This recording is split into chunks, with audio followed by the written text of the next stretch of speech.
को अनम्यूट करें। दादा 378 लोग हैं अभी भी। हाँ हाँ हाँ, वेरी गुड वेरी गुड। शिखा आ चुकी हो गया आप? जी प्रणाम भैया। प्रणाम प्रणाम प्रणाम प्रणाम। ओ यहाँ पर शिखा है, ये जो है दिल्ली में रहती हैं, मेरे को लगता है नोएडा में रहती हैं, जॉब करती हैं, कैंगन वाटर मशीन भी इनके पास लगी हुई है। और ये जुड़ी हुई हैं मुझसे करीब करीब, मुझे लगता है नहीं नहीं करते करते 3 साल प्लस हो गए हैं ना शिखा? 3 साल, हाँ जी। 3 साल प्लस हो चुके हैं ये संपर्क में। मुझे नहीं पता था इन्होंने कहाँ से मशीन लिया, लेकिन इनको नंबर मिला। और इनकी मदर को कैंसर था, ठीक है? तो कैंसर में जो है इनको, इनकी पूरी स्टोरी आप सुनेंगे कि कैंसर होता है जब परिवार में किसी को, तो कितना कितना कितना कितना जो अटेंडेंट होता है उसको भी जो है काम करना पड़ता है, संघर्ष करना पड़ता है। और शिखा ने जो संघर्ष किया है वो काबिले तारीफ है, क्योंकि 99% हम डॉक्टर के भरोसे छोड़ देते हैं, वो जैसा बोलता है वैसा मानते हैं, लेकिन हम जो है खोज नहीं करते, अनुसंधान नहीं करते। और शिखा ने अनुसंधान किया, बहुत सारी चीजों को देखा, खोजा। तो हम शिखा से सुनेंगे। शिखा, थोड़ा सा बताइए आपकी मदर की एज कितनी है? मेरी मदर की एज इस वक्त 65 है। 65 है। और उनको कब हुआ कैंसर डिटेक्ट, और कौन सा वाला कैंसर उनको हुआ था? कि उनको कैंसर बी सेल लिम्फोमा हुआ था 4 स्टेज पर। और ओके। ये 2024 में डायग्नोज हुआ था उनको। हम्म। उससे पहले उन्हें शुगर थी 25 सालों से, लगभग 20-25 सालों से। ओके, शुगर थी फिर कैंसर हुआ? मैं तो मतलब मेरे देखिए, को किलिंग कैंसर किताब कहती है कैंसर लव शुगर। तो उनको डायबिटीज थी 25 साल से, फिर लिम्फोमा डिटेक्ट हुआ। जी। मतलब लिम्फोमा एक प्रकार का कैंसर है, जो मैं युवराज शुरू सिंह को भी था। जी जी मैं शुरू से बताना चाहूंगी कि क्या कैसे रहा। हम्म। मेरी मम्मी को मतलब वही 20-25 साल से लगभग शुगर थी। और शुगर के चलते काफी परेशान रहते थे, लगभग हर साल हॉस्पिटल एडमिट हो जाना पड़ जाता था किसी भी वजह से। और कभी शुगर हाई हो जाती थी, कभी लो चली जाती थी। ये दिक्कत चलती रहती थी। इसके बाद उनको काफी डॉक्टर्स चेंज किए, बहुत कुछ किया, लेकिन शुगर में आराम नहीं आया। इंसुलिन लेते हुए 400-500 शुगर रहती थी उनकी। और जो HbA1c होता है वो उनका 13 से 14 के बीच में रहता था, जो कि 6 होना चाहिए एटलीस्ट। तो बहुत हाई रहता था। बहुत डॉक्टर्स, आयुर्वेदिक, नेचुरोपैथी, सब कुछ मैंने ट्राई किया, लेकिन कुछ आराम नहीं आता था। लास्ट में उनको 2017 में उन्हें हार्ट में ब्लॉकेज डायग्नोज हो गया। तो उस वक्त तक मुझे इतना कुछ नहीं पता था, खासकर दादा के बारे में और ये सब पानी के बारे में। तो मैं भी छोटी थी उस वक्त, तो डॉक्टर ने काफी डरा वरा के स्टंट डाल दिए उनको। 90% ही थे उनको, और बोला कि कुछ भी हो जाएगा। एक बोला था, 3 स्टंट डाल दिए। कोई बात नहीं, पापा अकेले थे, उन्होंने डलवा दिए। फिर शुगर से ही, मेरा बताने का मतलब यहाँ पर ये है कि जो लोग अवेयर नहीं है, प्लीज वो अवेयर रहें कि शुगर से बहुत कुछ चीजें बढ़ सकती। पहली ब्लॉकेज हार्ट में आई थी, उसके बाद 2024 में उनको, पहले 2024 जनवरी में शुगर 600 चली गई थी। तो हम लोग उसके बाद इनको लेकर गए शुगर के लिए ही। बट वहां पर इनको चक्कर आ रहे थे काफी दिन से। तो इनको सर में, लेफ्ट ब्रेन में ब्लॉकेज डायग्नोज हुआ। और एक क्लॉट जिसको बोलते हैं, वो ब्लड की नहीं होती है बट फ्लैश की होती है। तो वो डायग्नोज हुआ सबसे पहले। जब जनवरी 2024 में डायग्नोज हुआ, तो हमारे भैया हैं, जैसे वैभव दादा हैं, ऐसे ही रजनीश शर्मा जी और सुरेंद्र जी, उन्होंने मुझे कैंगन के बारे में बताया। क्योंकि प्रॉब्लम ज्यादा हो गई थी, इनकी स्पीच भी खराब हो गई थी। डॉक्टर्स ने कुछ दवाई दी थी इनको कि ये ठीक हो जाएंगे, ऐसे हो जाएंगे।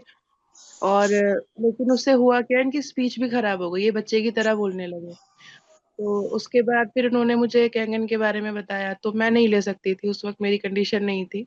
पापा मेरे रिटायर्ड हैं 10 साल से, और मैं कोई जॉब नहीं कर रही हूँ, मम्मी को देख रही हूँ सिर्फ। तो मैं नहीं ले सकती थी उस वक्त। बट जो रजनीश शर्मा जी थे, भैया थे वो, उन्होंने अपनी मशीन मेरे यहाँ लगाई कि मेरी भी माता जी हैं, आप इसको यूज करो। और उसके बाद काफी सारी चीजें हैं, बट मैं शॉर्ट में बताना चाहूंगी। उसके बाद पानी मैंने यूज करना स्टार्ट किया। नॉर्मल पानी था मेरे लिए, देखो कोई भी पहले नहीं समझता है कि क्या चीज है। मैं सिर्फ पानी की तरह पिला रही थी। मैं वैभव दादा को लगभग पहले से ही सुन रही थी, पर कि क्या कैसे करना है क्या नहीं है। और शुगर के लिए मैं एक चीज स्किप कर गई हूँ। शुगर के लिए पानी से भी पहले यानी कि 2023 में ही मैंने मिलेट्स जो डॉक्टर खादरवली हैं उनको सुना था, वो भी यूज कर लिए थे। मतलब वो भी रजिस्ट कर गई इनकी बॉडी। हमने खाना भी चेंज कर दिया था, गेहूं चावल बंद कर चुके थे ऑलरेडी पानी से भी पहले, बट शुगर कंट्रोल नहीं आई इनकी। उसके बाद जब पानी आया घर में, मैंने इनको पानी देना स्टार्ट किया, और इमली पानी, मैंने दादा को सुना था इमली पानी देना है, तो मैं इनको इमली पानी देती थी। कांच की एक बोतल में, वही जैसे दादा बताते हैं 2 से 4 इमली भिगो कर थे। और इनको दिया हमने, एक एक ग्लास स्टार्ट किया 11.5 pH वाला पानी। और तब तक मेरी जो है सारी सुनने के बाद शुगर वाली भी क्लियर हो गई थी कि इसे जो प्याज और टमाटर से इनको रोटी देनी है। गेहूं चावल तो बंद ही था, तो रोटी हम मिलेट्स की या फिर बाजरा ये वाली रोटी से देते थे अगर वो खा पाते थे तो, और नहीं तो मिलेट्स खाने में ये देते थे। और इमली पानी, बेसिक मैं कहूंगी कि इमली पानी चेंज हुआ था सिर्फ। और इमली पानी चेंज होने के 15 दिन के अंदर ही इनकी शुगर जो 400 से 500 रहा करती थी, पूरे 20-25 साल के अंदर मैंने कभी इनकी शुगर 200 पे भी आते हुए नहीं देखी थी। इतना हाई रहती थी। और जो HbA1c होता है वो 13 से 14 के बीच में रहता था। लेकिन 15-20 दिन के अंदर ही इनकी जो शुगर थी, मैं घर पे ग्लूकोमीटर से नापती थी, वो लगभग लगभग 120, 125, 130, 110 ऐसे आने लगी। तो पहले मुझे हैरानी हुई, ऐसा क्या कर लिया मैंने, सब कुछ वो करी, फिर याद आया कि पानी ही चेंज हुआ है सिर्फ। और इनको बीच में फिर कुछ पेट में दर्द वगैरह चल रहा था, तो मैं हॉस्पिटल टेस्ट के लिए ले गई इनको, तो वहाँ HbA1c भी चेक कराया मैंने। HbA1c इनका 6.8 आया वहां पे। 6.8 HbA1c था, और शुगर नॉर्मल हो चुकी थी 15 से 20 दिन के अंदर। तो मुझे पता चला कि कितनी बड़ी चीज है पानी भी, पानी चेंज करना। उसके बीच में ही मुझे इसका पता चल चुका था कि कैंसर इन्हें हो गया है। दादा से मेरी कोई बात नहीं हुई थी तब तक, बट जो सुरेंद्र भैया जी थे उन्होंने मुझे नंबर दिया था कि आप बात करना, हो सकता है बात हो जाए, क्योंकि बहुत बिजी है वो, बात नहीं हो पाती उनसे। पर शायद ईश्वर मेरे साथ थे। मैंने कैंसर का पता लगते ही दादा को फोन किया। मैंने पापा को भी अपने नहीं बताया कि मम्मी को कैंसर है अभी। मैंने हॉस्पिटल से दादा को फोन किया, उन्हें बताया ऐसे ऐसे दिक्कत है, 4th स्टेज पे हो गया है, डॉक्टर कीमो बोल रहे हैं, मुझे कीमो नहीं करानी है, प्लीज बताओ। दादा ने एक बात बोली थी कि अभी अगर हॉस्पिटल में है तो अभी कुछ नहीं कर सकते, कि डॉक्टर बहुत फोर्स कर रहे थे कीमो के लिए। और मैंने उनकी वो एक ही बात पे फॉलो किया। उन्होंने कहा कि 2 महीने के अंदर अंदर ये बीमारी या तो ना के बराबर बचेगी कैंसर, और या फिर जो है बिल्कुल ठीक हो जाएगी। तो मैंने कहा ठीक है। उन्होंने कहा अभी जो नेसेसरी ट्रीटमेंट है वो ले लो, और फिर घर जाके अपना फॉलो करना स्टार्ट कर देंगे जो हमारा कैंसर का प्रोटोकॉल है। तो मैंने कहा ठीक है। मैंने इनकी आंख बंद करके बात मान ली उसी वक्त, और जो भी था उन्होंने स्टार्ट किया ट्रीटमेंट, हम लेकर घर आ गए। पर इतनी कंडीशन खराब हुई वो कीमो होने के बाद। एक डॉक्टर ने मुझे ये शब्द बोले थे कि कैंडी के बराबर मैं एक वो लगाऊंगा कीमो की डोज, बस टेस्ट करेंगे कैसा है। पर वो कैंडी के बराबर टॉफी इतनी, मतलब जो उन्होंने बोला, इतनी खराब थी वो डोज। मतलब 3 दिन के अंदर अंदर मुझे वापस हॉस्पिटल ले जाना पड़ा इनको। पेट दर्द, पेन, लूज मोशन, कब्ज, इतना सब कुछ एक साथ हो रहा था सिर्फ इतनी सी डोज से। फिर वापस लेकर गए तो उन्होंने कहा ये तो नॉर्मल है, ऐसे होता है वैसे होता है, और 6 कीमो होंगी उसके बाद ठीक हो जाएंगी।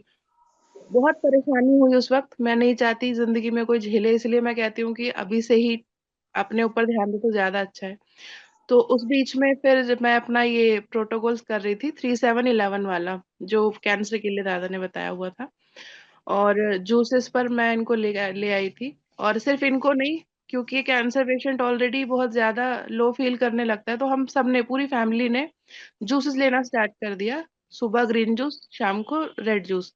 कोई खाना नहीं लेते थे हम साथ में, सिर्फ जूसेस पर रहते थे जैसे। लेकिन हाँ, पेशेंट हैं जो, तो उनको मन कर जाता है, क्योंकि ऑलरेडी इरिटेटेड रहते हैं वो, ये नहीं लेना वो नहीं लेना, नहीं खा पाएंगे खाना, मतलब कुछ ऐसा दो जो मुंह पे नमकीन हो। बड़ा मुश्किल से झेली वो चीजें, और उस चीज से ओवरकम किया, प्यार से कैसे भी कह के इनको कि नहीं ये चीज नहीं करनी है। हाँ, लेकिन 3711 जो जिन डे पे खाना देना होता था, उन दिनों पर भी मिलेट्स, जो मिलेट्स होते हैं, उन्हीं का ही पोहा थोड़ा सा या वही दिया मैंने। उसके अलावा मैंने गेहूं चावल बिल्कुल बंद रखे। मैंने कोई भी ऐसी दूध दूध की चीजें या जो भी दादा मना करते हैं वो सब आउट कर दी लाइफ से, कि ये चीजें है ही नहीं। अब उसके बाद जब 2 महीने बाद टेस्ट हुआ हॉस्पिटल में, जो ये कीमो के बाद डॉक्टर ने बोला था हम करेंगे, तो डॉक्टर खुद हैरान थे। डॉक्टर ने मुझे ये बोला कि ये इतना जल्दी इफेक्ट किसी को 5-6 कीमो के बाद भी नहीं आता है जितना इनको आ गया है सिर्फ 2 कीमो के बाद। वो तो अपनी कीमो पर ही ले जा रहे थे बेसिकली उसको, बट वो ये नहीं देख रहे कितनी कंडीशन खराब हो गई थी इनकी। तो मैंने कहा बीमारी ना के बराबर बची है, उन्होंने मुझे ये बात बोली। तो मैंने कहा सर अगर बीमारी ना के बराबर ही बची है और पकड़ में भी नहीं आ रही है, उनके शब्द ये थे कि पकड़ में भी नहीं आ रही है, इतनी ही है, तो मैंने कहा सर कीमो बंद कर दीजिए। उन्होंने कीमो बंद नहीं की। दादा ने मुझे अवेयर किया था कि कीमो बंद करवा देना, कीमो नहीं होनी चाहिए अब इसके बाद, तो ठीक नहीं रहेगा। लेकिन आप समझ सकते हैं कि जब हॉस्पिटल में हम होते हैं तो डॉक्टर के हाथ में सब कुछ है। वो उन्होंने इतना, आप ऐसे नहीं करोगे तो, और ये, और उनकी कंडीशन भी खराब थी कि मैं ये भी नहीं कर सकती थी उन्हें ले आऊं। मतलब इमरजेंसी वाली आईसीयू में हर दूसरे तीसरे दिन एडमिट हो जाते थे उस कीमो की वजह से। उसके बाद उन्होंने फोर्थ और फिफ्थ कीमो दी। मैं दादा से लगातार कनेक्ट में थी, बीच में दादा जो जो बताते थे उन्होंने काफी चीजें बताई, स्पिरुलिना बताया, और भी चीजें बताई, खाने पीने की चीजें बताई। वो सब मैं फॉलो करती जा रही थी, कुछ कर पाती थी कुछ नहीं कर पाती थी, क्योंकि बॉडी टू बॉडी वेरी है, ये नहीं ले पा रहे थे चीजें। लास्ट में 4 और 5th कीमो के बाद जो भी नहीं, इनकी बॉडी नहीं झेल पाई। 5th कीमो होते ही दिसंबर 2024 में इनको, कीमो होते ही उस दिन रात को, इन्हें 26 दिसंबर की बात है, 30 टाइम्स लूज मोशन गए कीमो होते ही उसी दिन रात में। और 30 टाइम्स ये चीज लगभग 2-3 दिन चली, पहले 4-5 बार हो रहे थे। 1 जनवरी तक ये आईसीयू पहुंच चुके थे, और आईसीयू में डॉक्टर ने मुझे ये जवाब दिया था कि सरवाइव करेंगे या नहीं मुझे नहीं पता, हम नहीं कह सकते। क्योंकि अनकॉन्शियस थे, कोई जवाब नहीं दे रहे थे, सब कुछ उन्होंने कर लिया, और मेरा एक जवाब था उनको कि प्लीज इनको बचा लीजिए, अब आप कैसे भी कुछ तो कीजिए। पर उनका जवाब था कि नहीं है। मैंने उनको तब बोला कि मैंने जब आपको कहा था कि कीमो नहीं होनी चाहिए, इनकी बॉडी नहीं झेल पा रही है, तो कुछ जवाब नहीं था उनके पास उस वक्त। 9 दिन आईसीयू में रहे, पर 9 दिन इनके लूज मोशन बंद नहीं हुए। इतना गहरा इफेक्ट या फिर कहूँ साइड इफेक्ट आया उस चीज का। जब वापस घर पर आए थे ये जनवरी में, जब भी हॉस्पिटल से वापस, तो लगभग पैरालाइज जैसा इंसान हो जाता है ऐसे हो गए थे, क्योंकि बॉडी से सब कुछ निकल चुका था। 10 दिन के अंदर अंदर 10 kg वेट लूज हुआ था। इनका वेट 80-90 हुआ करता था कैंसर से भी पहले। वो पहले तो 50-45 पहुंच गया था। और ये जब ये लूज मोशन वाला इंसिडेंट हुआ है, इसके बाद से और ज्यादा 10 kg चला गया था। मतलब ये ऑलमोस्ट 39 टच कर गए थे। 3 महीने उसके बाद ये जनवरी फरवरी मार्च बेड रिडन रहे टोटल। मैं पूरी तरह से टूट चुकी थी, मैं कोई वो नहीं कहूंगी कि क्या हुआ था, बहुत गलत खराब टाइम था वो। लेकिन फिर भी मैंने उसको प्रोसेस किया आगे। मैंने दादा से फिर बात की, मैं दादा ऐसा सब हुआ है। दादा ने मुझे उस वक्त बोला भी कि मैंने कहा था कीमो नहीं होनी चाहिए। तो मैंने फिर चीजों को किया, सॉरी, मैंने लिक्विड डाइट स्टार्ट की इनकी फिर, क्योंकि ये कुछ खा नहीं पाते थे। कुछ खा नहीं पाते हैं, कुछ पी नहीं पा रहे हैं, करवट नहीं बदल पाते थे। उस वक्त मुझे कहते थे कि बेटा मुझे कुछ दे दे, मुझे मार दे, ये मेरी जिंदगी खराब हो गई है, मैं ऐसे नहीं जी सकती हूँ। और उसके बाद मैंने कहा कोई बात नहीं, मैंने एक लिक्विड डाइट बनाई। और लिक्विड डाइट बनाकर मैंने मंदिर में लगाई। मैंने कहा मैं यही चीजें दूंगी और वो होगा। लेकिन मैं एक मिराकल ही मानती हूँ कि जो इंसान, डॉक्टर मुझे ये कह के भेजा था कि सरवाइव भी नहीं करेंगे, वो 3 महीने बाद अपने पैरों पर खड़ी भी हुई। सिर्फ एक लिक्विड डाइट जो दादा ने मुझे बताई थी कि यही देना है, कुछ नहीं। मैंने एक बस ईश्वर की वाणी समझकर वो करना शुरू कर दिया, क्योंकि मेरे पास रास्ता नहीं था कुछ और। कोई नहीं बोल रहा था मुझे, डॉक्टर मना कर चुके थे। उसके बाद ये उठे और उठकर चलना फिरना शुरू किया, तो डॉक्टर के कॉल आने स्टार्ट हुए कि आप आ नहीं रहे हो, क्या बात है, टेस्ट के लिए। मैंने कहा मैं तो नहीं आऊंगी, आप, मैं आऊंगी आप लोग कीमो कर दोगे और मेरी मम्मी कंडीशन ही हो जाएगी। तो कह रहे नहीं नहीं ऐसे नहीं होता, हम भी कंडीशन देखते हैं, ये होता है वो होता है। तो मुझे भी टेस्ट तो थोड़े कराने ही थे, देखना था। मैंने कहा चलो ठीक है। काफी बोलने के बाद मैं गई वहां पर, तो टेस्ट हुआ। टेस्ट में है कि कैंसर नहीं है इनको, कैंसर पूरी तरह से इनका ठीक है। नहीं है रिपोर्ट में कैंसर। मैंने 3-4 डॉक्टरों से अलग अलग पूछा जाकर। उसके बाद मैं यही चीज बोलने के लिए एक जूनियर डॉक्टर के पास गई कि सर, खुश होकर कि सर मम्मी का कैंसर ठीक हो गया है। तो उनका एक फेस जो था, एक पोकर फेस था, और मुझे बोले हाँ तो, ये जवाब था उनका, हाँ तो। मैंने कहा तो मतलब सर, मम्मी का कैंसर ठीक हो चुका है, इतनी बड़ी बात है? कह वो हमें पता ही था पहले से, ये बोले। उनका जवाब ये था, हमें तो पता ही था पहले से। तो मैं कहा सर, आप कीमो क्यों कर रहे थे? कह रहे वो तो तुम्हें बताया था, जब सेकंड कीमो के बाद नॉर्मली था, तो हमें तो डिटेक्ट भी मतलब बहुत कम हो रहा था। तो मैंने कहा कीमो का क्या मतलब था सर, वो आईसीयू पहुंचे हुए हैं। और आप कह रहे वो तो हमें ये जो कीमो होती है, इसका साइकिल पूरा करना होता है। मैं कहा सर, मतलब इंसान चाहे ले पा रहा है नहीं ले पा रहा है, साइकिल पूरा करना है? कह रहे वो तो आंटी झेल नहीं पाएंगे, नहीं तो अगर थोड़ा झेल लेना अब भी दे दे हम।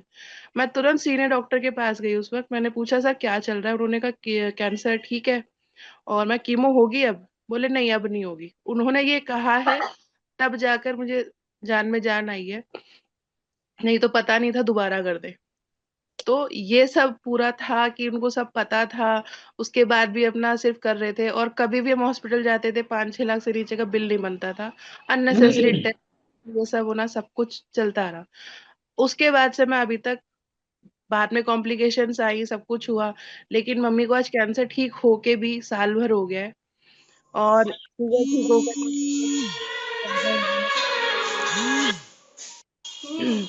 तो ये चीजें वो मम्मी के बारे में।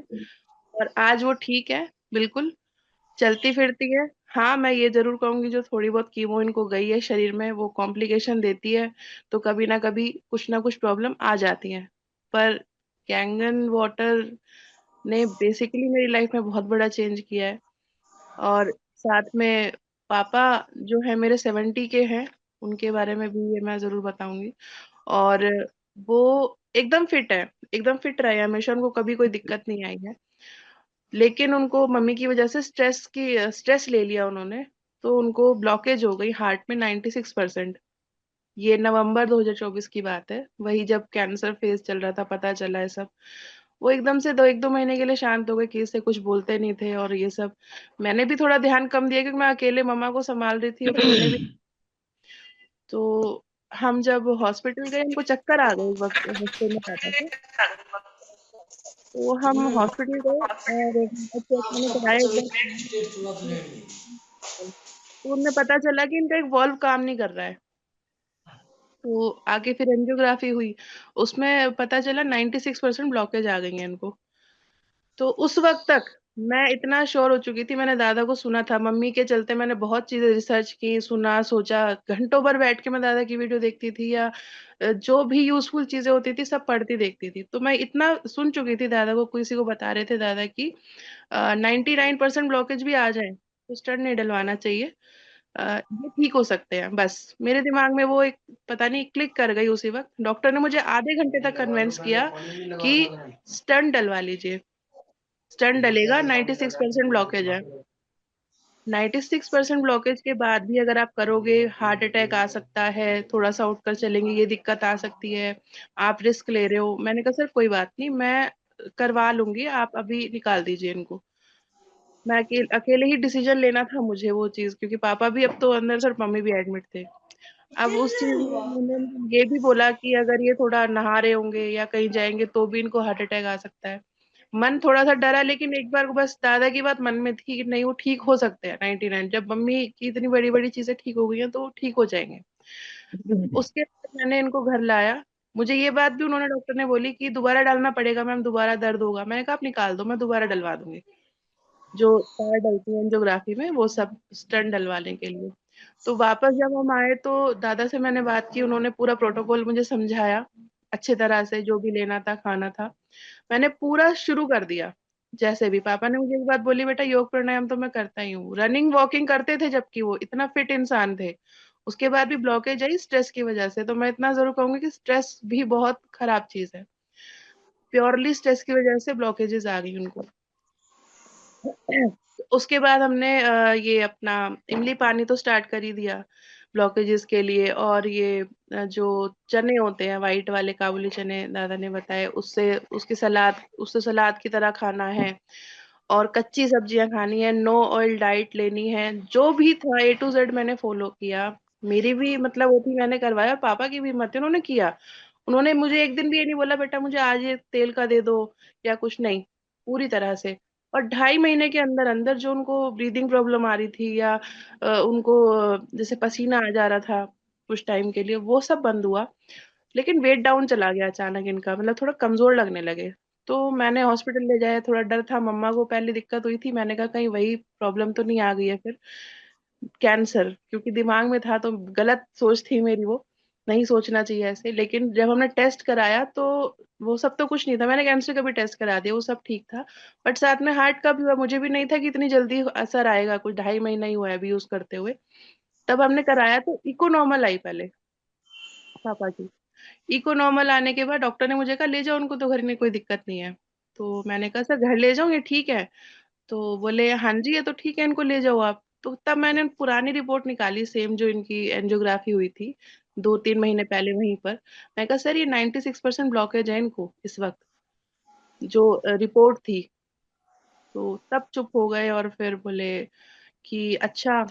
तो ये कई बार होता है मशीन में नहीं आता, मुझे ये जवाब दिया उन्होंने कि कई बार ना मशीन में आता नहीं है ये, इससे ये तो है, ये इतनी जल्दी ठीक थोड़ी होता है। तो मेरा जब मेरा तो क्वेश्चन ये था, मैं सर ब्लॉकेज ठीक है ना इसका मतलब? तो कह रहे नहीं इतनी जल्दी ठीक नहीं होती। तो मैंने कहा सर इनको तो प्रॉब्लम में नहीं आ रही है। और सबसे बड़ी मेन बात मैं ये बताऊंगी यहाँ पर कि जब ये TMT होता है, ट्रेडमिल पर ये इको होता है, तो उस पर रनिंग करके होता है वो। जब फर्स्ट टाइम में हुआ था, नवंबर में डायग्नोज हुआ था जब, तो पापा ने बताया कि दूसरे तीसरे राउंड के बाद ही उनको पसीने आने लगे और चक्कर आ गया था। वो टेस्ट भी नहीं दे पाए। जो व्यक्ति 8-8 9 9 किलोमीटर डोली डेली जो है दौड़ते थे, उस दिन वो उतना भी नहीं कर पाए। लेकिन जब 2.5 महीने बाद वो टेस्ट दोबारा हुआ तो उन्होंने कहा मैं बेटा 5 राउंड उस पे वॉकिंग मतलब रनिंग की मैंने, और मुझे कोई दिक्कत नहीं आई। और जो डॉक्टर जो टेक्नीशियंस होते हैं वो कर रहे होते हैं साथ में टेस्ट, उन्होंने कहा आपका तो हार्ट एकदम ठीक चल रहा है, कोई दिक्कत नहीं है। तो प्रैक्टिकली हमें पता लग गया था कि असर आ रहा है, ऐसा कुछ दिक्कत नहीं आ रही है। बट उन्होंने डॉक्टर ने नहीं माने, तो कुछ समझ नहीं आया होगा। मैंने फिर बोला कि सर अगर आप कह रहे हो मशीन्स में दिक्कत आ जाती है, तो या तो आपकी रिपोर्ट में दिक्कत है, जो आपकी रिपोर्ट है मशीनों में, या फिर आप गलत बोल रहे हैं। तो फिर चुप हो गए, कोई जवाब नहीं था। तो बोले दवाइयों से ठीक हुआ होगा फिर। तो मेरे पापा ने तुरंत बोला जी मैंने कोई दवाई नहीं खाई, आप मेरा ब्लड टेस्ट करा लो, मैं कोई दवाई नहीं खाता हूँ, कभी भी नहीं खाई है। और मैंने सिर्फ योग प्राणायाम किया है। इन्होंने डॉक्टर के सामने बोल दिया। बोले जी उससे कुछ नहीं होता है, ये तो सब ऐसा है। मैंने कहा सर आप टेस्ट कर दो, मुझे बता दो, मुझे भी कंफर्म हो जाएगा। नहीं किया। फिर दादा मैंने 2 महीने बाद ही दूसरे मतलब ये हॉस्पिटल से टेस्ट कराया, और फिर उनको जाकर वही रिपोर्ट दिखाई जो डॉक्टर थे उनसे चल रहा था। दूसरे डॉक्टर से, सॉरी, उसी हॉस्पिटल में दूसरे डॉक्टर से, क्योंकि वो नहीं कर रहे थे, अलग अलग डॉक्टर्स होते हैं, तो उन्होंने टेस्ट तो कर ही दिया। उसके बाद उसमें दादा 96% जो ब्लॉकेज थी वो इनकी 10 to 15% आई। डॉक्टर ने कहा इतनी वाह। तो नॉर्मली किसी में होती है, और जो है ये इस वक्त ब्लॉकेज फ्री है। जो मतलब बीमारी होती है ब्लॉकेज उससे फ्री है इस वक्त ये। तो मैंने कहा ठीक है, उन डॉक्टर को भी दिखाई मैंने, तो उन्होंने भी सेम बोला कि हाँ ये अभी इस वक्त इन्हें कोई दिक्कत नहीं है, ये ब्लॉकेज फ्री है। तो दादा मेरे लिए तो इतनी सारी चीजें हो गई हैं सिर्फ एक पानी बदलने से। मेरे लिए कोई मशीन नहीं है ये, मेरे लिए ईश्वर का वरदान है, या जो भी उसको मैं नाम दूं, बहुत बड़ी चीज है मेरे लिए। मेरे माता पिता आज मेरे साथ स्वस्थ बैठे हैं मेरे घर में, और सिर्फ उन्हीं को ही नहीं, मैंने जिसको भी ये चीजें बताई हैं सबको, सबको कुछ ना कुछ बहुत लाभ हुआ है।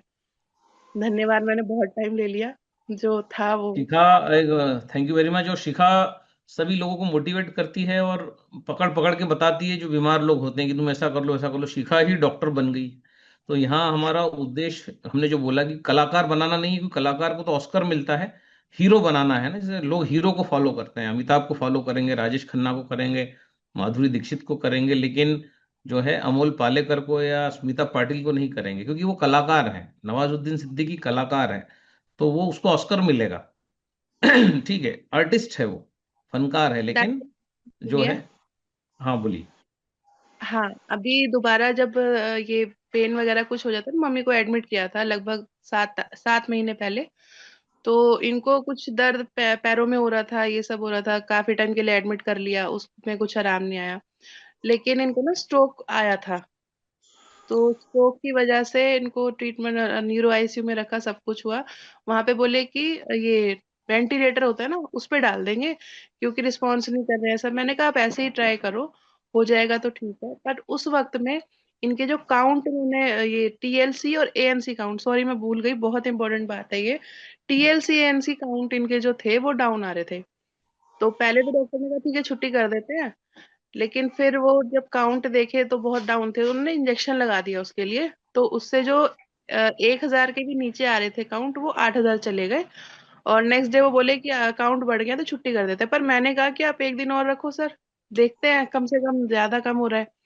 तो अगले दिन वो फिर से 1,000 के भी नीचे चले गए, जो एएनसी और टीएलसी काउंट होते हैं, जो कि बहुत ही ज्यादा डर वाली बात थी। डॉक्टर ने देखते ही मुझे बोला कि ये काउंट इतने कम है, इसका मतलब इनका ना हो सकता है बीमारी वापस आ रही है, और जो है बोन मैरो टेस्ट कराते हैं।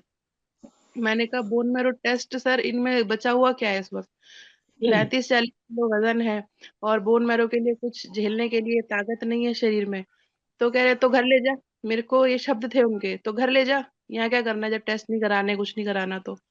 मैंने कहा सर मैंने आप पर इतना ट्रस्ट किया है इतना टाइम, मैं आपसे ये पूछ रही हूँ कि ये बॉडी नहीं झेल पाएगी, आप फिर क्या सजेस्ट कर रहे हैं? अच्छा, मैंने कहा चलो ठीक है, आपने बोन मैरो कर दिया, उसके बाद क्या वो है? कह रहे अगर कुछ निकला तो देखेंगे, नहीं निकला तो कुछ और देखेंगे। मतलब सिर्फ अजम्पशन चल रही है कि ये देखेंगे करेंगे, उनको ये सीरियसनेस नहीं लग रही है कि पेशेंट को क्या हो सकता है। स्ट्रोक आया है उन्हें भी, और इतनी बॉडी खराब है इस वक्त, परेशानी में है। उन्होंने मुझे एक ही जवाब दिया है कि कराना है तो रुको, नहीं तो ले जाओ, घर ले जाओ, यहाँ कुछ नहीं हो सकता। तो यही चीज जो थी टीएलसी एनसी काउंट के लिए सिर्फ एक, मैंने घर नहीं, मैंने हॉस्पिटल में दादा को फोन किया, दादा ने बोला मीटिंग में हूँ, मुझे परेशान मत करो अभी, बाद में करना जरूरी है। मैंने कहा सर 2 मिनट के लिए सुन लो मेरी बात बस। मैंने 2 मिनट में पूरी व्यथा सुना दी उनको, ये दिक्कत हो रही है। उन्होंने कहा कोई जरूरत नहीं है, कोई बोन मैरो फोन मैरो नहीं कराना, घर जाओ। उन्होंने मुझे पीपल के, पारिजात के और आम के 3 पत्तों का रस बताया, ये देना, और ये बोन मैरो और ये सब कुछ बराबर आ जाएगा, टीएलसी एनसी। मैंने कहा ठीक है। मैं घर ले गई। घर ले जाके मैंने डरते डरते, क्योंकि डॉक्टर ने कहा था कि दूसरे दिन में फिर डाउन आएंगे और आपको हॉस्पिटल लाना ही पड़ेगा, बोन मैरो उन्होंने सजेस्ट किया था, और बड़ी मुश्किल से छुट्टी दी थी मुझे। बेटा मैं कर करा के छुट्टी लेके आई थी। मैंने देना स्टार्ट कर दिया पहले दिन से ही। 2 दिन 3 दिन मैंने डरते डरते 5वें दिन जाके टेस्ट कराया दोबारा, कि बढ़े या नहीं बढ़े। तो जो काउंट 1,000 से भी नीचे आ रहे थे हॉस्पिटल में, और वो इंजेक्शन से बढ़ रहे थे, लेकिन उसके बाद फिर गिर जा रहे थे। तो डॉक्टर ने मुझे कहा कि सेल बनना बंद हो गए हैं शायद इनके, तो फिर से टेस्ट करेंगे, फिर सही हो। मैंने नहीं कराया। जो इनके 1,000 से नीचे थे, वो टीएलसी काउंट इनके 4,000 आ गए, और जो एएनसी काउंट थे वो 2.5। मतलब इतना बड़ा था ये। मैंने फिर दादा को बताया, फिर मैंने रुकते रुकते मैं ये देती रही, मैंने इनको 1.5-2 महीने बंद नहीं किया बिल्कुल। और जिस डॉक्टर ने मुझे कहा था 2 दिन बाद जाना पड़ेगा, मैं आज आज मुझे लगभग 5-5.5 महीने हो चुके हैं, मैं हॉस्पिटल भी नहीं गई हूँ एक बार भी। उसी चीज से टीएलसी एनसी काउंट बराबर आ गया। जो बोन मैरो का मुझे सजेशन था कि ये कब नहीं आ रहे, सेल बनने बंद है, अगर सेल बनने बंद ही हो गए होते तो वो किसी पत्ते से थोड़ी ना बढ़ जाते। जो साइंस में तो यही बोलते हैं ना कि भाई ये कुछ नहीं होता है इनसे। तो ये बहुत बड़ी चीजें ज्यादा बताते हैं पत्तों के बारे में।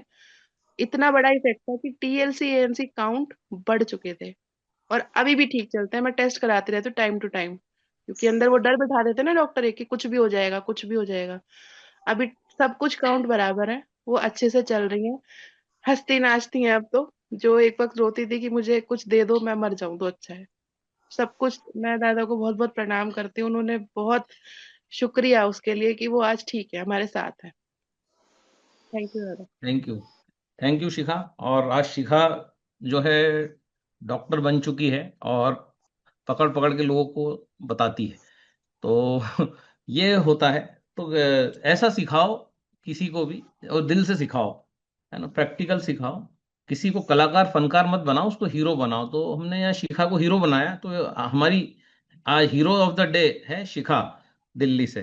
ठीक है। तो थैंक यू शिखा। और जो है आपने हमने बताया, लेकिन सबसे बड़ी बात थी कि आपने फॉलो किया, और इससे भी बड़ी बात थी कि ईश्वर ने जो है आपका भरपूर साथ दिया, क्योंकि कहते हैं ना, कोशिश करने वालों की कभी हार नहीं होती, और तूफानों से डरकर नौका पार नहीं होती। तो ये जो है, एक मिनट, हाँ आप म्यूट हो गई है तो, हाँ कुछ बोलना चाह रही हैं आप? एक मिनट, एक मिनट, आपको मैं अनम्यूट करता हूँ, रुको रुको रुको। अनम्यूट, हाँ अब अनम्यूट करिए खुद को। मैं ये कहना चाहती हूँ, मुझे उस वक्त बस ऐसा लग रहा था कि कोई रास्ता नहीं है, पर फिर जब ये रास्ते खुलते चले गए, पहले रजनीश भैया मिले, मशीन का पता चला, फिर आपका सुन रही थी मैं, तो ऐसा लगा कि हाथ पकड़ के चला रहे हैं कि तुम चलती जाओ और रास्ते मैं खोल दूंगा और सब कुछ होता जाएगा। वो अपने आप होता चला गया। वो सब आप निमित्त मात्र बने, और ईश्वर का ही एक वरदान था जो आप लोग मुझे मिलते चले गए, और सब काम होता चला गया। और ये एक लोग नहीं, आपने बहुत लोगों की जिंदगी बदली है, उसमें से मैं भी एक हूँ। बहुत बहुत धन्यवाद। Thank you, thank you.